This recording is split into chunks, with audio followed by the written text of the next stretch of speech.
Every pan India film cannot be an SS Rajamouli film. Hi guys, this is Farhad and welcome back to my channel Popcorn Reviews. If you are new to this channel, then please smash that subscribe button now and remember to like and comment on the video. Liking and commenting helps fuel the YouTube algorithm. And today the film that we are going to be talking about is the Tamil film that I had a lot of hope from going into the film. The film was Kanguva, but then something that turned out was such an utter disappointment of the highest order, and it absolutely pains me to criticize this film, but it needs to be done. It's not a great film by any stretch of imagination. In fact, it is a poor film, contrary to what Jyotika had to say about all the critics, which was rather, I think, delusional. It should not have been said, because the criticism that the film is having is absolutely true. Towards the gaze in which the criticism is being directed is also true. So coming to the story and screenplay, firstly, the first half hour, a lot has been talked about it already. I found the same also to be largely unfunny. It's essentially the introduction of a protagonist who happens to be a bounty hunter. Why a bounty hunter? We just do not know. It just does not come in the film. It just sounded cool, probably sounded Gen Z, so he was a bounty hunter. His friend is also later introduced in a bathtub with women bathing him. Why? Absolutely not explained at all. Largely unfunny, and the meme cultural references that were there were almost like 2 years ago. And it did, you could make out, that the film is struggling with production value in the sense of staging, because this meme culture that was there, the boys jokes that was there, or one of the other jokes, that moi joke that was there, it absolutely doesn't resonate with today's times. It was 2022 and so passive with its references, and the film was stuck in a production coop, so to say. You also have a rival bounty hunter in the form of his ex-girlfriend, Disha Patani. And it's just a norm now that Disha Patani is being cast for her looks only. And that is the sad reality. It happened in Kalki also. It's happened here also. Her character has no significance whatsoever to the main story. The main story talking about is essentially of the protagonist running into a boy who he develops so to say, a karmic connection with, only to realize that he has a bond with that child from ages ago. So this in a way is a reincarnation film also. The reincarnation is not novel as a topic on celluloid at all, but this template, not the story, the template reminded me of Rapta, in which the actual the incident that takes place is in the past, but its roots, its after effects, so to say, happens in the current modern timeline. Now, if you're going to ask me what is the core of Kanguva, the core of Kanguva is the emotional bond between Suriya and the little child that is there, Padua. That is the emotional bond of the film. However, that is just on paper, because the filmmaker is just not interested, the writing is just not interested in dwelling and forming emotional moments in the bond that is there, because they're so swayed by the ambition and the scale of the film that everything else takes a back seat. So you do not focus on the emotional core, and you just want to rely on the visuals that are there, which I'll get to in a bit. And that too with such loud, BGM that my ears literally, would bleed to death. I would literally bleed to death during the film, that was there. It was so loud. I mean, everything else was absolutely secondary, and the sound was absolutely overpowering, my ears. I mean, I was actually getting flustered as to what is wrong, is there something wrong or something? My heartbeat was up while watching it, and for no rhyme or reason, because the drama doesn't match with that at all. It's just focused randomly on this thing, and it absolutely, made me all flustered while watching it. When it comes to the emotional angle, it's just shown as a montage.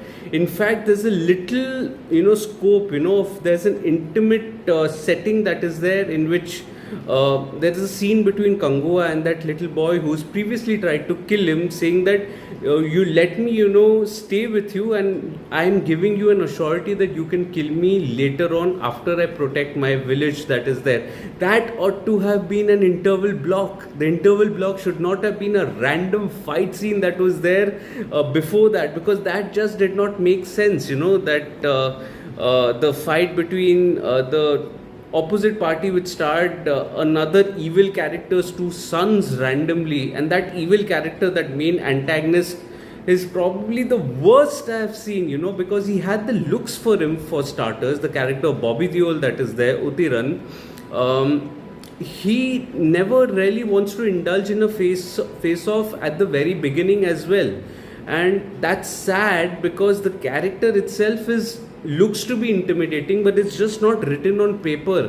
There is technically no antagonist on paper to translate on celluloid, which would otherwise have a face off with the protagonist that is there. So there is very little characterization of the protagonist. It just indulges in fights and screams and shrieks, but nothing after that. I do not have any idea as to what he does outside this arena. Likewise for the protagonist is just shown to be evil. The antagonist, the character Bobby Deol is just shown to be evil. And why is he evil? What is his motivation of getting even with the character of Suriya? Just not at all explained in this film, which is rather ridiculous with the plot line, given that it's such a ambitious film in the first place. In fact, one of the rare moments where you get that sanctity in the screenplay is in the second hour, when there is a fight that transpires between the third son of Utiran and the woman of the clan that is there, which belong to Suriya.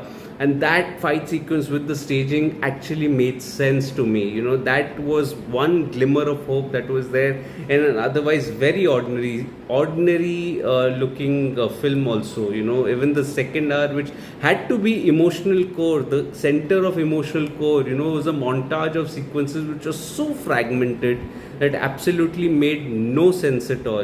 There was no rhythm to the screenplay. It was just a badly collated film. So all ambitious films cannot be a Rajamouli film, is what you get to know from the screenplay. Coming to the technical aspects, the dialogues, the music and the direction. The dialogues I could not hear, as I said, because the background music was so loud. It was so loud.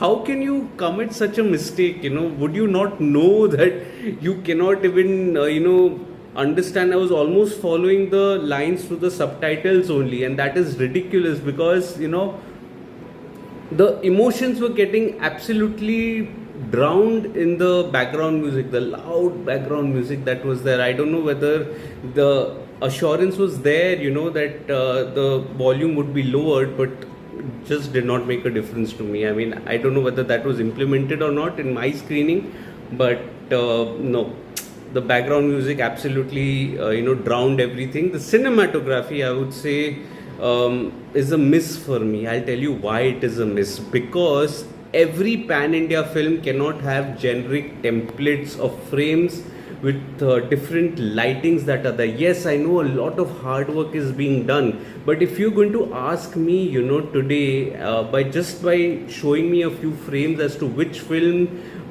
which pan-India film is this, apart from the Rajamouli films that are there, all of them would look the same, whether it be Devara or Kanguva. I would not be able to differentiate, because the frames are similar. And when I say similar in terms of aesthetic, similar in terms of lighting that is there, there's no innovativeness. Why Rajamouli stands out is because the framing that is there, it contains a lot of detailing that is there in his frames. It's not just a random created frame with appeasing light that is there. No, there's a lot of thought gone in those frames that is there, and that is what stands out. You cannot just make a pan-India film just on the basis of scale and lighting that is there. Unfortunately, that was the case here. The editing, as I said, it's just far too fragmented. It's not connected at all with the cohesive emotional streak that is there. From one scene to another, the emotional The emotions just do not transfer from one scene to another. Let's put it that way. Director Shiva absolutely misses the mark here. I mean, I felt that this story may have had a little potential if the direction was good, if the focus of the director was committed to showing an emotional bond, but there was no scope of emotions that the director leaves for the viewers even to discover. A little montage of a song cannot establish an emotional core between the two characters. We are living in 2024 and not the 1980s. This cannot be done. This is a cardinal sin, absolute cardinal sin. The direction is totally off here. I'm just not impressed. In fact, the setup of the prince at the end that is there was even more ridiculous, promising a sequel, because I didn't care for the king who was dead. So why would, I care for the prince, in the first place? Oh my god. The casting coup was good though, but no, the direction doesn't leave a mark at all. Coming to the performances, I think the performances are also not up to the mark. Yogi Babu is a great actor otherwise, but he's unfunny here. He's not funny at all. Disha Patani is just there for the look. She has nothing else to do in the film. Nothing. There's no semblance of redemption for that character. Bobby Deol looks intimidating, does a decent job, I would say, but his character was so underwritten. In fact, it wasn't written at all on the screenplay, and that is the downfall of that performance that is there, which was otherwise decent, I would say. It wasn't too bad, but it was stereotypical, the sound that he's there, that the sound that he makes, the growling sound, it's all stereotypical. I mean, Suriya, I mean, he's such an amazing actor. I have been such a fan of him. I'm still am a fan of Suriya, and it just pains me that he is resorted to this sort of a performance which is just dealing with screaming and shrieking with no emotional core. I think the brief that he was given for his character wasn't accurate as well.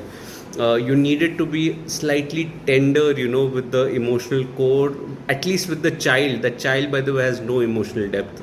I don't know who the child is. There's no name on the internet, but the child with him, I don't want to be harsh, but that's the truth. He has no emotional depth to his performance. He looks so stoic in all the scenes that is there. Suriya, no. I've seen far better Suriya performances. Suriya has done such great films that, even that little moment of madness in Vikram that is there as Rolex, I think that was crazy. It tried to create here again, but no, absolutely missed it. So, Kanguva overall is a huge disappointment for me. Probably the biggest disappointment of the year. It won't be wrong, because I had a lot of hopes from the film. It just does not land. And if the filmmaker or the production company wants to make a sequel, they need to be far more vigilant, far more accurate with the detailing that is there. And you must also be able to take this criticism to make your product better. It's not a collective negative criticism that is there, which is just directed to pull you down. Why would I pull you down? Why would we all pull you down? We are your fans. I'm your fan. I'm a fan, Suriya. I'm not pulling you down at all. I mean, this criticism of not accepting a criticism is unwarranted from Jyotika. I'm sorry I have to name her. She's a great actor, and I have reviewed her work on this channel as well, but slightly delusional with the comment that was there in a post on Instagram. It just broke my heart, because they are great actors at the end of the day. I know there's a lot of effort gone in, there's no denying that, but you cannot measure that with the product that is served to the viewers. I think that is the biggest bone of contention here. The product needs to be bloody up to the mark, because there is no consolation prize for hard work. I am doing hard work, but if it's not translating into anything, then it's absolutely not there at all. So that was it. That was the video. Slightly on the rant side, I apologize, but it is what it is. If you're liking the video, please smash that like button. Leave a comment on what did you make of the film Kanguva. If you'd like to read my full review, it's on my site, Popcorn Reviews with a double S, the link of which is in the description box below. Share this video with your friends and family. Ask them to subscribe to the channel. Also, let's grow this Digi family together. And you can also follow me on different social media platforms like Facebook, Instagram, Twitter, and Letterboxd. I do not end up making a video on everything that I watch. All information is present on my site, and all that details on my social media handles. Also, you can read the review in your language, remember, on my site as well. I'll see you again soon with another video. Till then, take care of yourselves, and thank you so much for the love and support. Cheers.